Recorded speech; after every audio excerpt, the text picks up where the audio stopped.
맛이냐? 많이 하신 분은 한 3독 정도 하셨을 것 같은데 3독 하신 분은 고기만 한번 끄떡 해보십시오. 3독. 맞네요. 고기 아프신 분도 끄떡 한번 해보십시오. 그렇게 하나님 말씀을 잘 읽고 계신 여러분들을 하나님께서 가장 기뻐하지 않으실까? 자, 우리 넘어가도록 할게요. 오늘은 남유다의 최후와 기환에 대해서 짧게 살펴보도록 할 텐데요. 여러분, 남유다는 르호보암 왕이 누구였다고요? 1대 왕이 르호보암을 시작으로 모두 20명의 통치자가 나와요. 몇 명의 통치자가 나온다고요? 20명의 통치자가 나오는데 그들을 왕이라고 표현하기는 약간 애매모호해요. 왕은 맞는데 왕이라고 표현하기가 애매모호한 이유가 뭐냐면 아달랴 때문이에요. 아달랴는 스스로 여왕인데 왕이 되었잖아요. 스스로 아들이 죽고 왕이 되었기 때문에 학자들마다 이 아달랴 때문에 이 아달랴를 빼면 남유다도 통치자가 몇 명이냐면 19명이에요. 그러니까 북이스라엘이 몇 명이었죠? 19명이었죠. 똑같아요. 숫자가 똑같은데 이 아달랴를 포함하면 남유다는 20명이 되는 거예요. 20명의 왕 중에서 하나님께 칭찬받은 왕이 있겠죠. 북이스라엘 같은 경우에는 칭찬받은 왕이 있었다고 했나요? 없었다고 했나요? 19명 중에 그 누구도 하나님께 칭찬받은 왕이 없었는데 남유다에는 칭찬받은 왕이 무려 몇 명이냐면 8명이에요. 많죠? 20명이라고 우리가 생각을 딱 정의를 해놓고 보면 20명 중에 8명이 하나님께 칭찬을 들었습니다. 그런데 8명 중에 또 여러분 최고의 칭찬받은 사람들, 그냥 소소한 칭찬 말고 너는 정말 위대한 사람이야 라고 칭찬을 받은 왕이 몇 명이냐면 2명이에요. 그 2명, 선한 왕을 6명이라고 가정을 하면 베리 굿이라고 이야기했던 그 사람은 2명이에요. 선한 왕은 몇 명일까요? 6명인데 그 누구라고 얘기합니까? 아사왕, 여호사밧, 요아스, 아마샤, 우시야, 요담이에요. 여러분 들어보셨죠? 이때는 고기만 끄떡이면 돼요. 무조건 고기만 끄떡이면 됩니다. 아시겠죠? 자, 선한 왕을 6명으로 이렇게 칭하는데 그러면 가장 베리 굿이라고 칭함을 받은 왕은 누구겠어요? 지난주 우리가 잠시 살펴봤던 히스기야와 요시야예요. 이들이 왜 하나님께 최고의 칭찬을 받았을까? 정확한 사상적 기반을 가진 뭘 했던 인물이기 때문에 종교개혁을 했던 인물이기 때문이에요. 아사도 여호사밧도 요담도 다 다른 선한 왕들도 종교개혁을 했을까요? 안 했을까요? 했습니다. 했음에도 불구하고 뚜렷하게 분명하게 명확하게 차이가 나는 이유가 뭐냐면 이 히스기야와 요시야에게는 누가 있었냐면 최고의 선지자들이 있었어요. 히스기야에게는 누가 있었죠? 이사야 선지자가 있었죠. 그러니까 이사야가 계속 옆에서 도와주는 거야. 이렇게 하나님 말씀을 통해서 당신이 순종을 하면 하나님께서 이런 역사를 펼쳐나가실 거라고 최고의 책사 같은 그런 조언자가 히스기야에게는 있었던 거예요. 그렇다면 반대로 요시야에게는 누가 있었을까요? 누구요? 지금 뭔가 나오고 있는 것 같은데 맞죠? 스바냐가 있었고 예레미야가 있었어요. 그러니까 눈물의 선지자라고 하는 그 예레미야가 스바냐가 계속적으로 정치적 사상 기반을 종교개혁을 이렇게 해야 된다라고 하니까 명확하게 그 길로 따라갔던 왕이 히스기야와 요시야였습니다. 그러니까 여러분 이 히스기야가 요시야가 명확하게 선지자의 말에 순종할 수밖에 없었던 이유가 뭐냐면 히스기야의 아버지가 누구예요? 지난주 했잖아요. 극렬한 우상 숭배자였던 아하스였어요. 아하스가 정말 모든 것을 하나님께 드리는 것처럼 하다가 어떻게 해요? 우상 숭배를 하기 시작하는 거. 그러니까 우상의 모든 것들을 다 이스라엘 남유다에 갖다 놓고 하니까 백성들이 다 혼란에 빠졌겠죠. 다 그들이 색깔대로 모양이대로 정말 어려움에 직면하게 된 겁니다. 그런 상황에 아하스가 죽어요. 아하스가 죽고 히스기야가 왕이 되니까 해결해야 될 문제가 있어요. 뭐예요? 오직 우리는 유일한 신 하나님만을 섬기는데 수많은 우상들이 있으니까 이것을 제거해야 되는 거야. 이것이 쉬웠을까요? 어려웠을까요? 굉장히 어려웠겠죠. 왕이었지만 어렵습니다. 종교를 바꾼다는 거 여러분 쉽습니까? 어렵습니까? 여러분들 지금 전도를 하는 거 사실 쉬워요? 어려워요? 굉장히 어려워요. 한 영혼이 그 평생의 종교에 빠져 있다가 그것을 끄집고 온다는 것은 여러분 가히 불가능한 거예요. 그런데 여러분 불가능한 것도 지금 어떻게 하고 있다?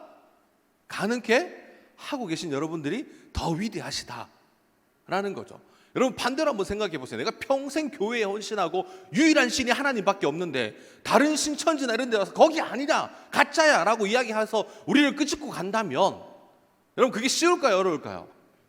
굉장히 어렵겠죠. 똑같은 거예요. 똑같은 종교적인 색깔을 띠고 있으면 굉장히 힘든 부분입니다.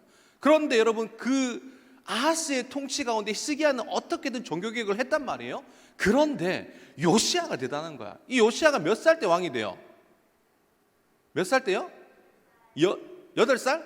8살 때 왕이 되죠. 8살 때 그 어린 시절에 왕이 되었는데 그 아버지가 자식들까지 몰래에게 줄 만큼 그렇게 나쁜 놈이었잖아요. 그 사람의 이름이 뭡니까? 므낫세. 므낫세 때문에 남유다가 멸망했다라고 봐도 틀린 말이 아니에요. 그러니까 세계 혼합 종교를 만들어 버린 거야. 아무든지 믿어도 좋다. 누구든지 믿어도 좋다. 괜찮다. 너희들 마음대로 믿고 싶은 대로 믿어라 라고 종교의 혼합을 열어준 사람이 므낫세예요. 그 므낫세의 제약이 워낙에 심하니까 하나님이 회초리를 들려고 해도 이게 안 되는 거야. 한번 갈아엎어야 되는 거야. 그렇기 때문에 그 요시야의 종교개혁은 엄청난 힘든 개혁이었다는 것을 우리는 기억할 수 있어야 되죠. 여러분 그 거대한 폭풍의 바다가 한번 몰아친 곳에 다시 재정비를 한다는 것이 쉽지가 않습니다. 그런데 그들을 도왔던 선지자들이 있었기 때문에 그것이 가능했다. 여러분 그리고 이제 이런 당시에 역사적으로 보면 제국들의 침략을 계속적으로 받지 않습니까? 나라도 다시 하나님 말씀 가운데 세워야 되지만 무엇보다 제국들이 지금 강성하게 자기들끼리 전쟁을 펼치면서 나라의 영토에 활장하고 있는 그때에 이 이스라엘 남유다 또한 그 공격을 피할 수 없었던 거죠. 이때 당시 여러분 아수르가 어떻게 됩니까? 영원할 것 같았던 지난주에 그 영원할 것 같았던 이 아수르도 결국은 오래 가지 못해서 어떻게 됩니까? 주전 612년에 신흥 강국으로 불렸던 신바벨론에게 한판 딱 붙어요. 붙고 나서 그때부터 서서히 이 아수르가 힘을 잃기 시작하는 거예요. 12년에 신바벨론으로부터 정복을 당해요. 바벨론이라는 것은 여러분 그 창세기 10장에 보면 바벨탑 기억하시죠? 그게 구바벨론이에요. 바벨론은 그때 당시부터도 존재를 했었습니다. 그런데 이 바벨론이 이제 다른 상황을 통과하면서 신흥 강국으로 이제 드러나기 시작한 거죠. 609년에 니느웨, 그러니까 아수르의 수도였던 니느웨. 요나서를 보시면 여러분 니느웨 성이 있지 않습니까? 그게 아수르의 수도였거든요. 그 수도를 함락시킵니다. 그러고 나서 609년에 또 누가 멸망하냐면 12세기에 크레타 섬에서 나왔던 그 민족들이 강성해지면서 사사시대부터 등장했던 블레셋, 그 블레셋도 누구에 의해서? 바벨론에 의해서 그때부터 성경에는 등장하지 않아요. 그러니까 블레셋도 한때예요, 한때. 사사시대부터 등장을 해서 거의 뭐 조금 강성하게 등장을 하는가 싶더니 어느 순간부터 블레셋이라는 이름이 나와요, 안 나와요? 나오지 않죠. 그들도 멸망을 했기 때문에 나오지 않는 겁니다. 블레셋도 자연스럽게 멸망을 하죠. 그리고 605년에 갈그미스 전투가 펼쳐집니다. 이 갈그미스 전투가 무기토에서 펼쳐지는데 애굽과 이제 바벨론이 붙어요. 더 크기 전에, 바벨론이 더 크기 전에 애굽이 정복을 해야 되겠다라는 생각으로 힘차게 달려옵니다. 그런데 여러분 1차전에서는 비겨요. 이 비긴 이유가 뭐냐면 거의 애굽이 이길 수 있었거든요. 비긴 이유가 뭐냐면 요시야 때문에. 요시야가 가만히 있으면 되는데 자기도 이 친바벨론주의자였지 않습니까? 내가 어떻게 해서든 좀 힘을 보태고자 해서 괜히 나갔다가, 도움도 안 되는 인간이 괜히 나갔다가 어떻게 됐어요? 죽었어요. 아쉽죠. 그래서 2차전에 또 한 판 붙었는데 누가 승리합니까? 바벨론이 이제 승리를 하는 거예요. 그래서 이제부터는 바벨론이 이제 강대국으로서 자리를 잡기 시작하면서 성경의 등장인물들이 누구로 바뀌겠어요? 모든 아수르 제국이 무너지고 블레셋이 무너지고 이제는 누가 신흥 강국으로 떠오르기 시작합니까? 나라의 위대한 지배자는 이제 바벨론이 되는 거예요. 여러분 요시야가 갈그메스 전투에서 죽어요. 죽고 나서 그의 아들이었던 여호아스가 왕이 됩니다. 이 왕이 되는데 이 여호아스는 불행하게도 아주 짧게 섬겨요. 몇 개월 섬기냐면 3개월. 힘차게 힘들게 왕이 되는데 3개월 만에 왕위에서 내려오는데 그 왕위에서 내려온 이유가 뭐냐면 애굽이 졌잖아요. 누구 때문에 졌다고 했어요? 괜히 빨리 쳐들어가서 공격을 하면 후미 공격을 해서 어떻게든 이길 수 있었는데 괜히 중간에 어정쩡하게 붙어가지고 시간을 낭비해버린 거야. 누구 때문에? 요시야 때문에. 그러니까 남유다 때문에 애굽이 진 거예요. 열 받아요, 안 받아요? 기항을 해야 되잖아요. 다시 저정부에서 살아남은 사람들이 애굽으로 오기 위해서는 남유다 땅을 지나서 와야 되지 않습니까? 그래서 남유다에 열이 받으니까 화가 나니까 도저히 그냥 갈 수 없는 거야. 그래서 남유다에 와서 놔라면서 막 삿대질하면서 돈도 뜯어내고, 그리고 노예로 누구를 잡아가냐면 여호아스를 잡아가는 거예요. 그리고 또 다른 아들이었던 이 요시아의 또 다른 아들이었던 엘리야김을 이름을 바꿔버려요. 여호야김으로. 그래서 이름을 바꾸고 여호아스 왕 대신에 또 다른 왕을 애굽 사람들이 이렇게 해놓고 갑니다. 그랬더니 남유다는 우린 또 왕을 잃었어 라고 하는데 또 누가 쳐들어와. 누가 와요? 바빌론이 와야지. 이제는 자기들이 또 이겼으니까. 완전 불쌍한 사람들이에요, 맞죠? 유다 백성들은 힘이 없으니까 누가 와서 이스라엘 백성 이제 그 애굽이 와서 한번 휘젓고 갔는데, 그것도 정비도 하기 전에 바빌론이 데리고 와서 이때 뭐가 펼쳐지는 거예요? 이때 1차 포로 기한이 시작되는 거예요. 포로 생활이 시작되는 거죠. 605년에 포로 기한이 시작됩니다. 그래서 전쟁 후 남유다는 여호사를 끌려가죠. 그리고 엘리야김이 여호야김으로 이름이 바뀌죠. 남유다가 멸망을 당하는데 주전 605년에 1차적으로 멸망을 당해요. 남유다는 4번에 걸쳐서 멸망을 당합니다. 그런데 여러분, 여기서 4번에서 얘기를 하지만 4번 다 누가 멸망을 시키냐면 바빌론의 느부갓네살이 전부 다 공격을 해서 이제 함락을 시키는 거죠. 605년에 1차 포로가 시작되는데 이때 누가 잡혀갑니까? 다니엘과 세 친구들이 인질로 잡혀가요. 인질. 그때 당시 바벨론 문화가 인질로 잡아가서 그 사람들을 바벨론화 시켜서 뛰어난 인재들을 바벨론 제국에 두면서 아주 신흥 강국을 만들겠다. 우린 절대 무너지지 않는 그런 초롱성 같은 그런 나라를 만들겠다라고 하는 목적이 있었죠. 여러분, 그리고 두 번째 잡혀가는데 주전 597년이에요. 이때 또 누가 잡혀가냐면 여호야긴 왕이 잡혀가요. 왕이. 여러분, 장기나 체스 해보셨어요? 언제 게임이 끝나요? 게임이 언제 끝나죠? 왕이 죽으면 게임은 끝나게 돼 있습니다. 그런데 왕이 잡혀갔음에도 불구하고 게임이 끝났습니까? 끝나지 않았습니까? 왕이 잡혀갔으면 멸망해야 되는데 아직 멸망하지 않았어요. 왜냐하면 성경이 그렇게 이야기를 하거든요. 아직 멸망한 게 아니야 라고 하나님께서 말씀을 하시는 겁니다. 이때 누가 잡혀가냐면 종교 지도자였던 여러 많은 사람들, 그리고 대장장이부터 시작해서 전문직에 있는 사람들, 그리고 에스겔이 잡혀가요. 에스겔이 당시 한 25살 정도 되었다라고 학자들은 그렇게 얘기하는데 25세 된 에스겔이 함께 잡혀가면서 1만 명이 함께 잡혀갑니다. 그러니까 10,000명 이상이 2차 때 바벨론으로 끌려가게 되는 거예요. 이렇게 모든 것이, 왕이 무너졌죠, 선지자가 또 무너졌죠, 백성들이 무너졌죠, 나라가 멸망해도 되는데 아직은 멸망하지 않았다고 누가 말씀하냐면 하나님이 말씀하시는 거예요. 왜 하나님이 말씀을 하시는 겁니까? 아직 뭐가 함락되지 않았어요? 성이 함락되지 않았어요. 예루살렘 성이. 그러니까 그 당시 보면 왕이 중요한 게 아니라 왕보다 뭐가 중요했다는 거예요? 성과 성전이 더 중요했다라는 것을 하나님께서 말씀을 하시죠. 그리고 마지막에 586년에 성전과 성벽이 다 무너집니다. 이때 하나님께서 예루살렘이 멸망했다라고 선포를 하시는 거예요. 그러니까 사람보다, 왕보다 더 중요한 것이 시대적으로 뭐였다는 거예요? 성전과 성이었다는 거예요. 그것을 통해서 하나님 앞에 제사를 드리고 예배를 드렸기 때문에 586년에 남유다가 망하게 됩니다. 그로부터 남유다가 1차에서 3차기로 포로에 잡혀가죠. 그 기간이 607년부터 시작해서 537년까지예요. 그러면 몇 년입니까? 계산 빠르신 분들 한번 생각해 보십시오. 70년이죠. 70년. 이 기간이 바벨론 왕은 느부갓네살부터 시작해서 다리오 왕을 지나 벨사사 왕까지를 이야기하는 거예요. 그러니까 남유다가 바벨론에 의해 70년간 뭐가 되었다는 거예요? 남유다가 포로기가 시작되었다고 하는데 이 포로기가 될 것이라고 예언한 선지자가 있어. 그 선지자가 누구예요? 눈물의 선지자였던 예레미야예요. 여러분, 이 예레미야가 예언을 해요. 반드시 너희들은 바벨론에 가서 70년 동안 멸망하게 될 거야. 포로로 잡히게 될 거야 라고 예언을 하는데, 이때 당시 왕이었던 사람이 누구냐면 마지막 왕이었던 시드기야예요.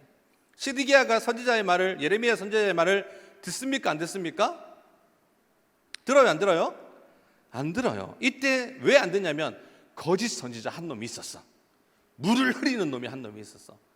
여러분, 바벨론으로, 그게 뭐라고 얘기하냐면 바벨론으로 끌려가지만 2년 만에 다시 돌아올 거야 라고 이야기를 하는 거예요. 그러니까 거짓 예언을 하는 거예요. 그러니까 당시 남유다의 마지막 왕이었던 이 시드기야에게 분명히 예레미야가 싸우지 말고 항복해라, 항복하면 된다, 나라가 멸망하지 않을 거다, 그냥 숙여라 라고 계속 조언을 하는데 안 들어. 거짓 선지자 하나냐의 말을 듣고 그냥 그 유혹에, 달콤한 유혹에 넘어가 버려요. 그 말씀을 우리 함께 1절부터 4절인데요 천천히 읽도록 하겠습니다. 시작. 그의 곧 유다 왕 시드기야가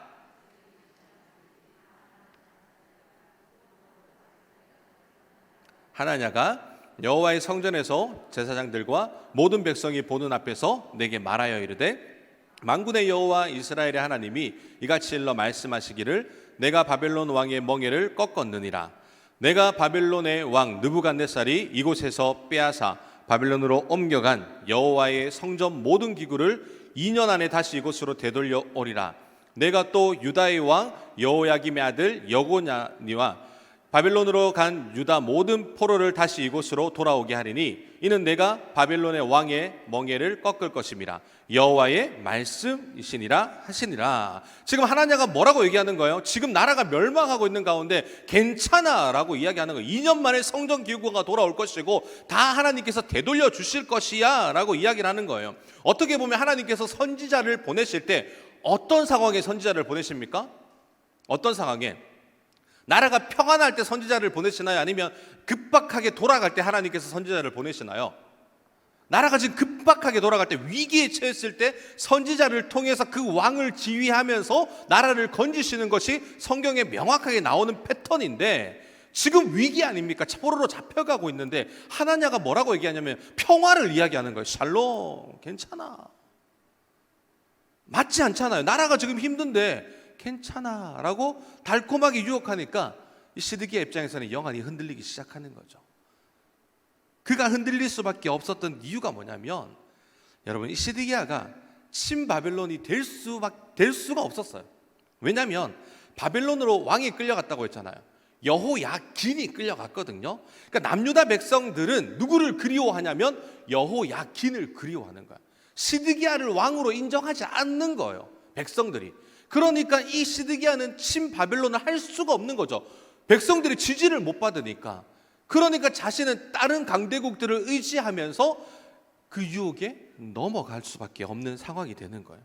이 남유다 백성들은 오직 우리의 왕은 여호야긴이다, 포로로 잡혀갔음에도 불구하고 우리의 왕은 여호야긴이다 라고 하는 그 생각이 그들을 사로잡고 있었기 때문에, 그러니까 바벨론부터 1차부터 3차까지 포로 기한이 시작이 됩니다. 그들이 남유다에서 바벨론까지 끌려가게 되는데, 여러분 조금 더 기억을 더듬어 보세요.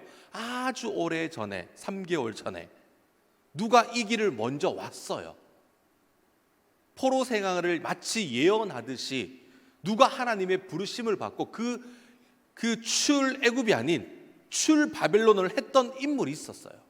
그게 누굽니까? 출바벨론의 모습을 보여주면서 나중에 다시 이렇게 돌아갈 것이다, 잡혀가게 될 것이다 라는 그 모형적으로 보여준 인물이 있어요. 우리는 그의 이름하여 4글자로 뭐라고 부르죠? 아브라함. 처음 들으시는 거 아니죠?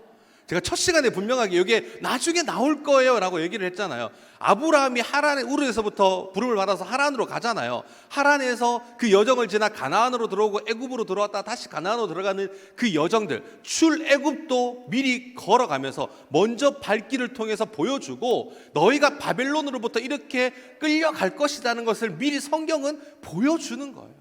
앞으로 일어날 2000년 후에 일어날 너희의 역사적인 사실을 지금 하나님께서는 명확하게 보여주고 계신 거예요. 그리고 예레미야 선지자를 통해 70년 동안 너희가 그들의 속국이 될 것이다, 끌려가게 될 것이다, 그리고 남유다와 이스라엘은 폐허가 될 것이다 라고 하나님의 말씀으로 예언하는데, 성경이 위대한 이유가 그거예요. 예언한 대로 이루어진다는 거. 그렇기 때문에 이것은 사람의 각본에 의해 쓰여진 것이 아니라 성령의 감동에 감화받은 사람들이 하나님의 언어로 말씀을 받아 쓴 것이 하나님의 말씀이다. 그래서 이 말씀을 생명력이 있고 능력이 있고 이 말씀을 통해 이루어지는 그 역사를 통해 우리 또한 살아나게 될 것이다. 여러분 믿으십니까? 그렇기 때문에 우리가 말씀을 기억해야 되는 거예요. 이 거리가 제가 몇 킬로라고 했죠? 대략 4,000km. 여러분 노예로 끌려간다면 4,000km를 끌려간다라고 여러분 상상을 해보세요. 생각을 해보세요. 얼마나 걸렸겠어요. 그때 당시 무거운 짐을 지고 막 이렇게 했단 말이에요. 그러니까 적어도 7개월 8개월 동안 정말 그곳에 몇만 명이 끌려가는데 그것을 바벨론 유수라고 하죠. 그러니까 얼마나 많은 고통과 고난과 힘듦과 역경과 어려움들이 있었겠냐는 거예요. 그냥 끌려가는 게 아니라 처참함을 보여주는 거예요. 그러다가 엘리트 집안의 가문들은 그냥 걸어가는데 바빌론들이 보기에는 얘들은 왜 그냥 걸어가지? 남들은 다 무거운 짐을 지고 걸어가는데 얘들은 왜 그냥 걸어가? 라고 해서 그들에게 주변에 있던 모래 그 바구니를 다 담아가지고 그것을 지게 하고 바빌론까지 걸어가게 만듭니다. 그러니까 너희는 노예라 라는 것을 명확하게 바빌론은 계속적으로 상기시키는 거죠. 그렇게 끌려가게 돼요. 여러분들 아수르 제국의 정책이 뭐였다고 했죠? 제국의 혼혈. 그래서 혼혈 정책을 해서 민족을 멸살하겠다라는 것이 아수르의 제국 정책이었어요. 그러면 여러분 바벨론의 제국 정책은 뭘까요? 인질과 교육이에요. 다니엘을 잡아간 것도 인질이죠. 그 인질을 통해 교육을 시키죠. 인질을 잡아갔으니까 이 나라에서는 그 인질이 그냥 시시한 일개 하민층들을 데리고 갔어요. 슈퍼 울트라 엘리트 같은 상류층들을 데리고 갔겠어요? 아주 뛰어난 상류층들을 데리고 갔겠죠. 바빌론이 박춘석이를 잡아가서 이득을 얻을 수 있는 게 뭘까? 없는 거예요. 죄송합니다. 김종원 담임 목사님을 잡아가면 뭔가 이득을 얻을 수 있겠죠. 그러니까 그런 것처럼 인질을 잡아가면서 그들에게 요구하는 게 돈이겠죠.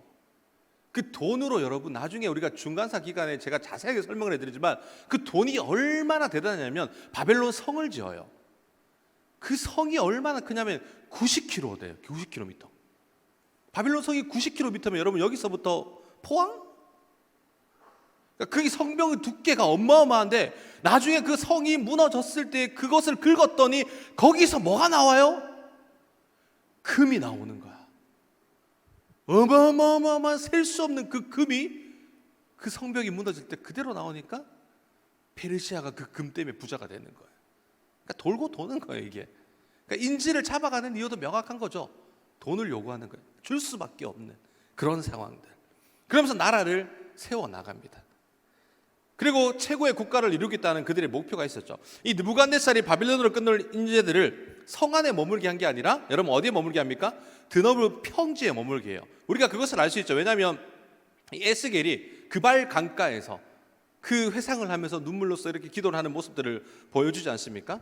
여러분 나라가 망했어요. 성전이 파괴되었어요. 그들이 포로로 끌려갔어요. 이스라엘은 하나의 민족 인재는 될 수 없는 그런 상황이 된 거예요. 끝난 것 같은 그들의 인생 가운데 아직 끝나지 않았어. 너희들을 다시 내가 재정비해서 돌아오게 할 거야 라고 하는 그 꿈을 가지신 분이 누구예요? 꿈을 우리에게 키워주신 분이 누굽니까?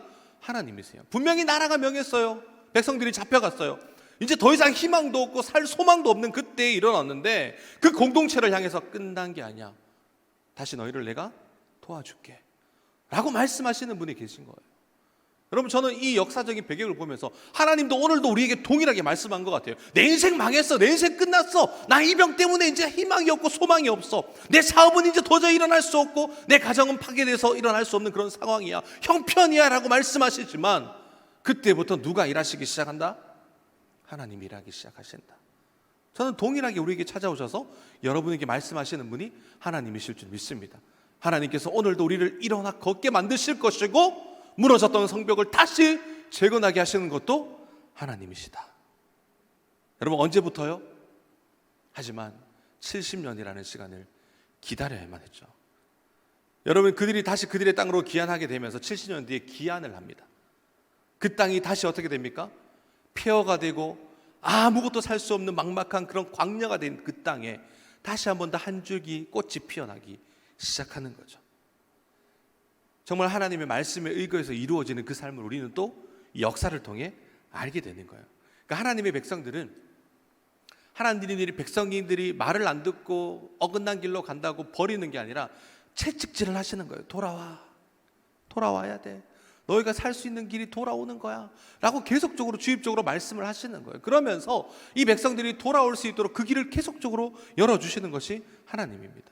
그러니까 바벨론으로 끌려간 인물 중에 상당히 정치적으로, 종교적으로, 지성적으로 지도층의 중심적인 인물들이 있었겠죠.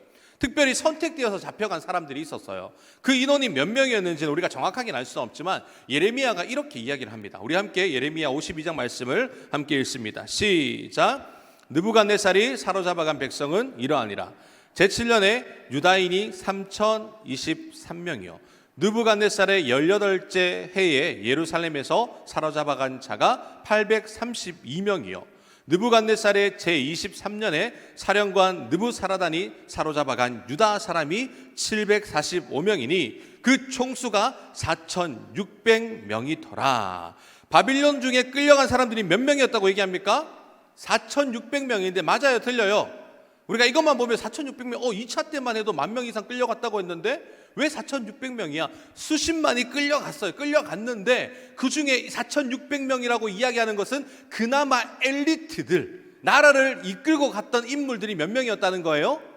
4600명들. 그들을 잡아온 거예요, 같이.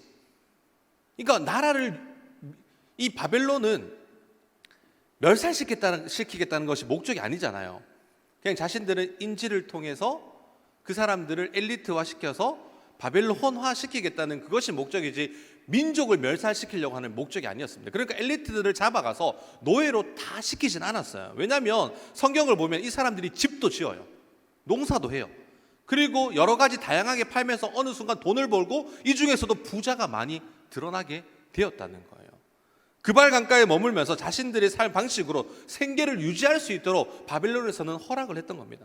마치 애굽에 끌려가서 고센 땅에서 그들이 비록 노예가 되었지만 그 자리에서 자신들의 생계를 유지할 수 있었던 것처럼. 그러니까 유다에 남아 있었던 자들보다는 조금 더 여유로운 삶을 살았다라고 성경학자들은 그렇게 보게 됩니다. 유대인들이 시간이 지나면서 여러분 장사도 시작하죠. 그로 인해서 부자가 된 사람들도 있었다고 했죠. 노예지만 뭔가 이민 온 사람처럼 사는 것 같은 느낌. 끌려왔지만 뭔가 이민 온 것처럼 뭔가 되어지는 삶을 살게 만드는 것이 바벨론 사람들이었죠. 유대 땅이 망하면서 사람들이 뿔뿔이 흩어지기 시작합니다. 그러면서 유대에 살고 있던 사람들이 애굽으로 피난을 가기도 하고 애굽이 아닌 다른 지역으로도 많은 사람들이 흩어지면서 피난을 가기 시작하는 거예요. 살기 위해서. 우리가 이민할 때 막 전쟁이 펼쳐지면 각양의 모든 사람들이 짐을 싣고 막 흩어지잖아요. 민족이 다 흩어져서 그곳 가운데 살아가는데 이 바벨론 이때부터 뭐가 시작됐냐면 디아스포라가 시작되는 거예요. 정확하게 이야기하면 바벨론 이 시기부터 디아스포라가 시작되는 겁니다. 그러니까 학자들은 그 시작이 바벨론 이 포로기 때 디아스포라가 시작됐다. 절대 무너지지 않을 것 같았던 이 바벨론도 결국은 70년 뒤에 어떻게 됩니까? 바벨론도 무너져요.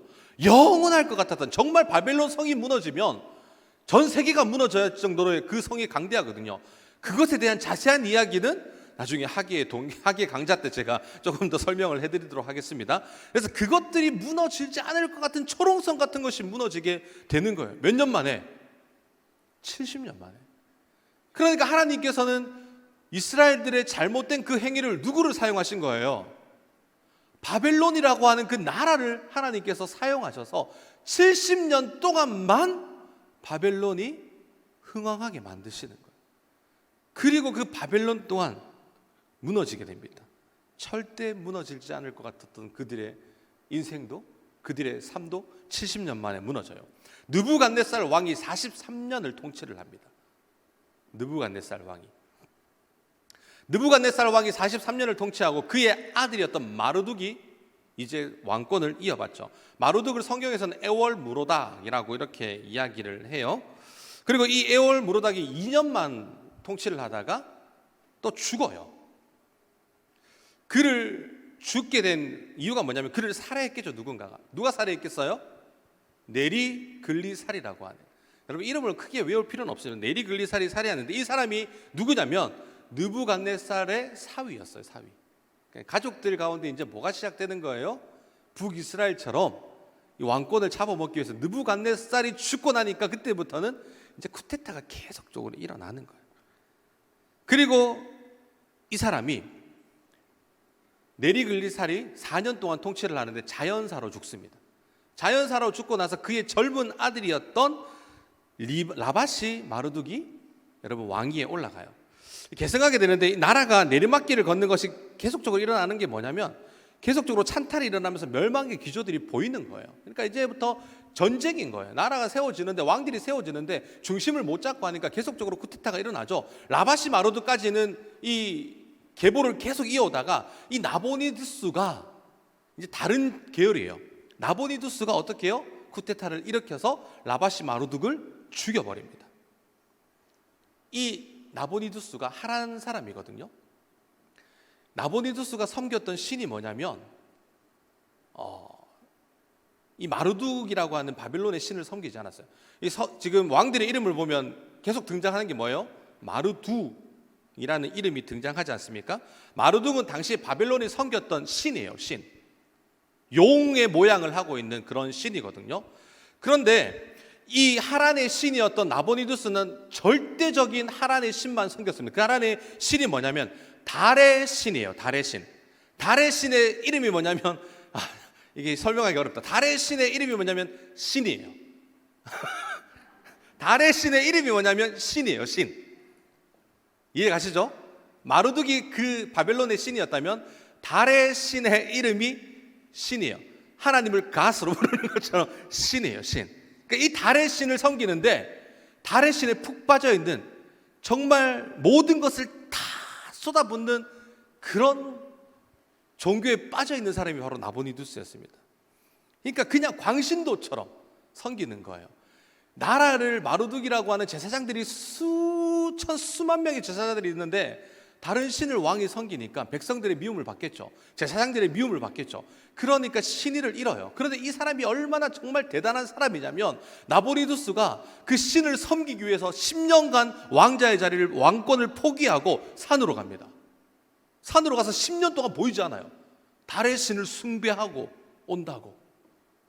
그때 여러분 이 나보니두스가 그의 왕권을 누구에게 잠깐 맡겨놓냐면 벨사살에게 맡겨놔요. 이 벨사살이 술 먹고 성전에 기구 갖고 막 술 먹고 이러다가 갑자기 벽에 글씨가 쓰여지고 시작하다가 이것을 해석하는 자에게 몇 위의 왕을 준다고 했나요? 서열 몇 위를 준다고 했어요? 3위를 준다고 했잖아요. 왜냐하면 자기가 1위가 아니기 때문에. 1위가 나보니두스였거든요. 그 당시 나보니두스가 다른 쪽에 가서 우상 숭배하기 위해서 자기의 신을 섬기기 위해 10년 동안 사라져 있던 그때에 잠시 벨사살이 섬기고 있었어요. 그래서 하나님 말씀을 풀어서 당신은 죽을 거야 라고 했는데 그럼에도 불구하고 그 사람이 죽기 전에 다니엘을 3위로 만들어 놓고 그날 죽어요. 그날 왜 죽냐면 그때 누가 쳐들어오냐면 고레스가 쳐들어와요. 요에 대한 디테일한 부분들은 언제요? 하계강체 때 그때 설명하겠습니다. 지금은 다 설명을 할 수가 없는 부분입니다. 그렇게 되어지는 거. 성경이 물고 물으면 이렇게 연계되어지는구나. 그냥 우리가 보는 것과 역사적인 배경 가운데 성경에서 말하고 있지 않는 그 역사적인 배경이 이렇게 흐르고 있구나. 그래서 그 무너지지 않을 것 같았던 바벨론이 무너지게 됩니다. 여러분 70년 만에 무너져요. 이때 고레스가 정복을 하게 된다고 했죠. 고레스가 또 어떤 사람인지 보도록 하겠습니다. 함께 읽습니다. 시작.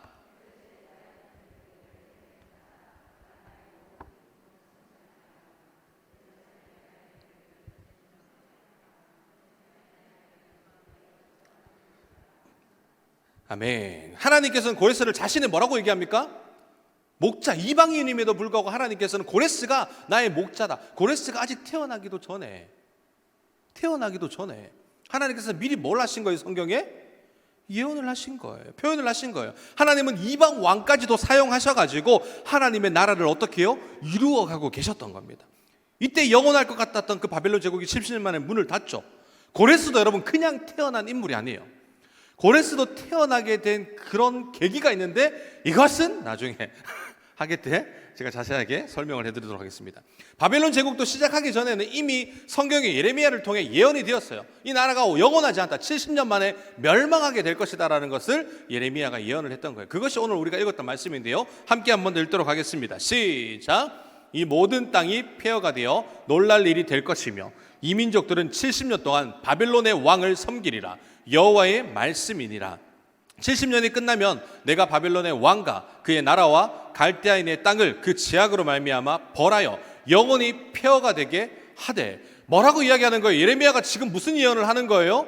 너희가 70년 동안 바벨론에 가서, 갈대아가 바벨론이라는 똑같은 말이거든요. 바벨론에 가서 너희가 포로로 살겠지만 그 나라도 영원하지 않다. 그 나라도 너희의 70년이 지나면 그 땅이 폐허가 될 것이다 라고 이미 일어나지 않은 사건을 하나님께서는 예레미야를 통해 예언을 하시고 그것이 성취가 되죠. 그러니까 하나님의 말씀이 그냥 이루어지는 게 아니다.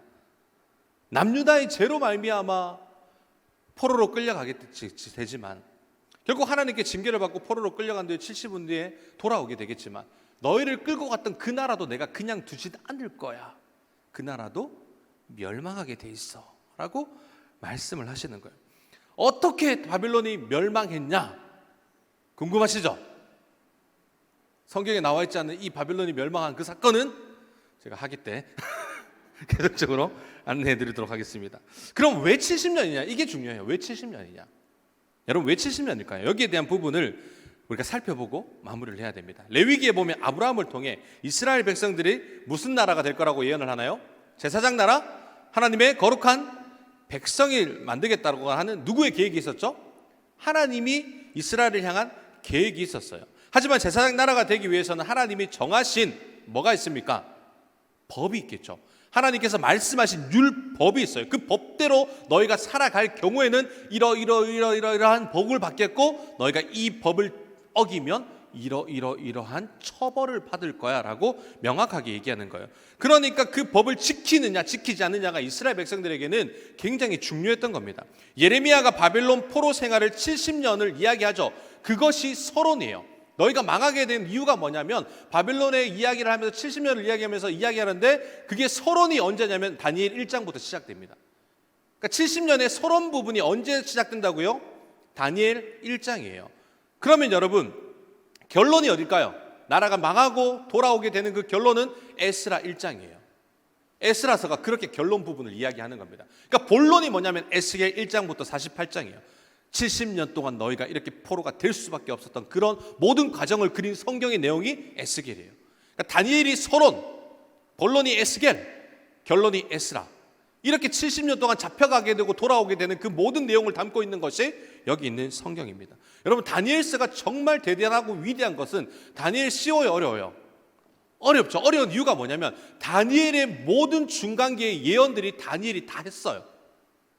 머리부터 시작해서 금신상부터 시작해서 이 어깨, 팔, 이 나라들에 대한 예언을 다니엘서가 했는데 그 예언이 성경에 기록된 대로 역사에 나오죠. 역사에.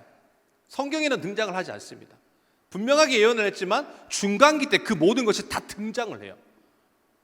이처럼 선지자의 예언이 얼마나 위대한가. 하나님의 말씀을 예언하는 자들의 그대로 이루어지는 것이 얼마나 위대한가 우리는 볼 수가 있는 겁니다. 그러니까 선지자들의 말을 들으면서 이 아수르 제국에 의해 너희들이 혼혈족이 될 거야. 사마리아인이 되었죠. 그들이 아수르에 의해서. 남유다는 북이스라엘이 멸망하는 모습을 가까이서 지켜봤습니까? 지켜보지 않았습니까? 지켜봤으면 어떻게 해야 돼요? 그들에게는 150년이라는 기간 동안 유예 기간이 있었어요. 돌아와서 하나님께 돌아갈 시간이 있었단 말이에요. 그런데 남유다는 그 시간조차 하나님께 돌아가지 않습니다. 그러니까 남유다는 그들이 지은 죄로 뭘 받아야 돼요? 처벌을 받아야 돼요. 북이스라엘도 그들의 지은 죄대로 처벌을 받아야 되고 그 나라가 멸망하는 것을 가까이서 지켜본 남유다가 돌아올 시간이 있었음에도 불구하고 내일 돌아가지 뭐. 약간 안 믿는 영혼하고 비슷하죠. 내일 믿지 뭐. 나중에 내가 죽기 전에 믿지 뭐. 이러다가 나라가 멸망하는 거예요. 남유다도 그렇게 멸망을 했습니다. 죄에 대한 처벌이죠. 하나님과 맺은 제사장 나라의 법을 지키지 않을 경우 이스라엘이 받게 될 징계에 대해서 성경은 분명하게 3단계에 의해서 설명을 하고 있습니다. 1단계는 하나님께서 재앙을 내려 이스라엘 백성들에게 폐병과 열병으로 눈이 어둡게 되고 그들의 생명이 쇠약하게 될 것이다. 그리고 씨를 뿌리지만 추수를 할 수 없을 것이다 라고 명확하게 레위기 26장에 나와 있어요. 그리고 2단계가 뭐냐면 그렇게 징계를 받는데도 너희들이 그 법을 지키지 않을 경우 너희들이 어떻게 되냐면 이스라엘에 들어와 파종을 해서 추수 때까지 다 지켜보면서 모든 추수물들을 내가 탈취해 갈 것이다 라고 성경은 명확하게 이야기를 하죠. 그리고 이스라엘의 제국을 지배하는 식민지가 너희가 될 것이다 라고 성경은 명확하게 이야기해놨어요. 너희들이 법을 지키지 않으면 식민지가 될 것이다. 이것 또한 레위기 26장에 기록되어 있습니다. 마지막 3단계, 그래도 이렇게 했는데도 너희가 돌아오지 않으면 어떻게 될 거냐면 너희들이 살던 땅을 다른 나라로 끌려가 그곳에서 노예로 살게 할 것이고 그 기간 동안 이스라엘 땅이 안식을 누릴 것이다 라고 명확하게 레위기에는 이야기하고 있는 거예요. 이런 하나님의 말씀에 이스라엘 백성들이 뭐라고 고백을 하냐면 네, 순종하겠습니다. 알겠습니다. 그 법 우리가 따르겠습니다 라고 약속을 해요. 도장을 찍어요. 그러면 그 법대로 살아야 되는데 당시 무슨 일이 일어날지를 알아요, 몰라요? 모르잖아요. 그러니까 그냥 자기들 마음대로 각자 속이는 오른 대로 살다 보니까 하나님의 징계가 그들에게 펼쳐졌던 거죠. 그래서 1단계 징계가 언제부터 시작되냐면 사사시대 때부터 하나님께서 약속하신 그 1단계 징계를 이스라엘에게 내리십니다. 그 후에 시간이 흘러서 나라가 어떻게 해요? 둘로 쪼개지죠. 쪼개지고 그때부터 열심히 뭘 하기 시작합니까? 하나님을 섬겨요? 우상을 섬겨요? 우상 숭배를 시작하더니 북이스라엘이 2단계의 징계를 받아요. 그래서 식민지가 되죠. 아수르의 식민지가 됩니다. 2단계가 징계가 이루어지는 것을 가까이서 지켜보고 있었던 나라가 있었으니 그 나라가 남유다인데 2단계까지 지금 징계가 펼쳐졌으면 앞으로 3단계 징계가 남았을 거 아니에요. 이거 하나님이 말씀하신 그 징계네? 라고 깨달아야 되잖아요. 깨달아야 되잖아요. 맞죠? 깨달아요? 깨닫지 않아요? 깨닫지 않아요. 그때 하나님께서 예레미야 선지자를 또 보내주세요. 그냥 너희들이 멸망하면 안 되니까 내가 선지자 보내줄게. 그 선지자의 말만 잘 들으면 너희들 멸망하지 않을 거야. 그러니까 제발 이번만은 너희들 내 마음에 합한 마음이 되어줘. 나를 실망시키지 마. 라는 하나님의 그런 간절한 호소였겠죠. 그러면서 선지자를 보냈음에도 불구하고 3단계에 해당하는 그 징계를 남유다가 받게 되는 겁니다. 우리가 남유다 사람들을 유대인이라고 부르지 않습니까? 유대인이라고 부르잖아요. 지금도 유대인이라는 그 말을 부르는데 구약 성경에는 유대인이란 말이 등장을 할까요? 등장을 안 할까요? 1번 등장한다. 2번 등장하지 않는다. 3번 아리까리. 몇 번일 것 같아요, 여러분? 공식적으로 유대인이란 말은 등장하지 않습니다. 구약 성경에는. 뭐라고 등장하냐면 아브라함의 후손, 히브리 사람, 이스라엘 사람, 북이스라엘 사람, 남유다 사람 이렇게까지만 등장을 해요. 근데 유대인이라는 말이 이스라엘 백성들이 바벨론으로 사로잡혀 가면서 이스라엘 백성들의 역사 속에 처음으로 새로운 요인의 이름으로 등장을 하기 시작하는 거예요. 그러니까 예레미야의 조언대로 그들은 바벨론에서 잘 살아남았어요. 어떻게 해서든 잘 살아남았습니다. 왜냐하면 70년 뒤에 그들이 돌아오게 될 것이라고 하는 그 말씀을 들었던 사람들이 있었기 때문에 끌려가지만 그래도 하나님의 말씀을 청종하고자 하는 백성들이 그 중에는 있었다는 거예요. 그러니까 모두가 하나님의 율법을 어긋난 인생을 살지는 않습니다. 누군가가 하나님의 말씀을 전할 때 다 하나님의 말씀을 반대로 살진 않아요. 그 중에서도 누군가는 하나님의 말씀을 들어요. 예레미야의 조언을 잘 들었던 그 인물들이 누구냐? 스룹바벨, 여러분 아시죠? 스룹바벨과 느헤미야, 에스라, 학개, 스가랴, 에스더 이런 사람들이 하나님의 말씀을 청정하게 가까이 듣다 보니까 나머지 선지서에서 나오는 그 주인공들이 그렇게 역사적으로 성경을 기록하고 쓰여지게 되는 거예요. 이 시대도 마찬가지입니다. 하나님의 말씀을 배제하는 사람들이 있는가 반면에 하나님의 말씀을 청정하고 가까이 듣는 사람이 있어요. 듣는 마음이 필요한 거죠. 저는 여러분들 가운데 매주마다 강단에서 흘러나오는 그 하나님의 말씀이 들려지고 듣고 순종하고 반응하는 삶이 여러분들의 삶이 되어지기를 간절히 소망합니다. 여러분 나중에 이후지만 헬라 시대 때 프톨레메 왕조가 70인역을 만들어요. 헬라어로 기록한 히브리어로 기록된 그 성경책을 헬라어로 번역하는 작업을 합니다. 이때 여러분 이때도 유대인으로 잡혀갔던 그 사람들이 살아남아서 그 사람들의 힘을 얻어서 이 성경이 만들어지게 되는 거예요. 그러니까 페르시아 시대를 거쳐 기한한 포로들의 후손들에 의해서 70인역이 번역이 됩니다. 하나님의 말씀대로 70년 만에 바벨론은 페르시아 제국에 의해서 멸망을 당하죠. 이 70인역이 어떻게 쓰여진 성경인지는 나중에 제가 학예 때 여러분에게 또 설명을 해드리도록 하겠습니다. 페르시아 왕이 고레스가 유대인들에게 예루살렘으로 기환할 명령을 해요. 기환을 해라. 여러분 여기에 왜 기환하게 되냐면요, 요거까지만 제가 설명을 해드릴게요. 시간이 없어서. 왜 귀환하게 되냐면 고레스가 바벨론을 침공하기 위해서 그 땅에 간 거 아니에요. 바벨론을 무너뜨리기 위해서 그 전쟁을 한 게 아닙니다. 그냥 페르시아가 변방에 있는 국가니까 놀린 거예요. 바벨론이. 너희가 뭔데? 이거 조그만 게 어디서 까부노? 이렇게 하다 자존심이 상한 거야. 고레스가. 그냥 자존심이 상해서 그냥 약간 우리도 이런 힘을 가진 사람이야 라고 이야기를 하고 싶었는데 뭐가 점령돼 버린 거예요? 바벨론 선을 점령해 버린 거예요. 그러니까 바벨론은 거대한 왕국이었잖아요. 그 왕국이 페르시아는 그 당시 시장도 없었거든요. 우리가 말하는 경산 시장도 없었단 말이에요. 그렇게 초라한 나라가 갑자기 거대한 제국을 삼켜버리니까 감당이 돼요, 안 돼요? 감당이 안 되죠. 그러니까 고국으로 다 보내는 거예요. 이게 하나님의 기적적인 역사들이 있었던 그런 상황들.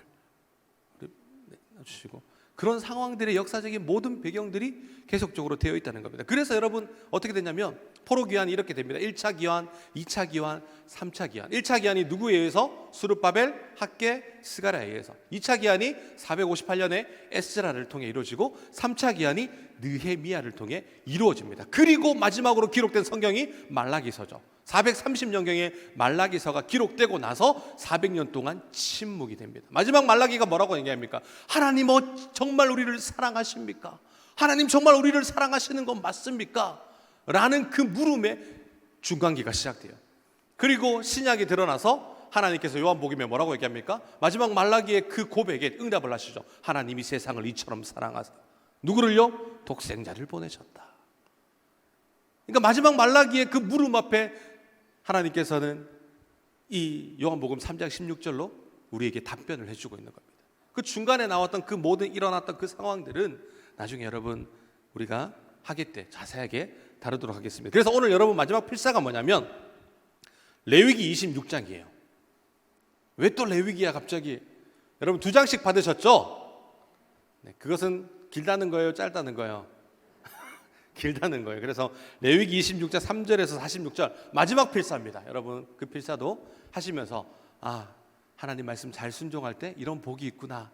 하나님 말씀을 우리가 어길 때 이런 처벌이 있구나 라는 것을 깨달아는 여러분들 되시기를 간절히 소망합니다.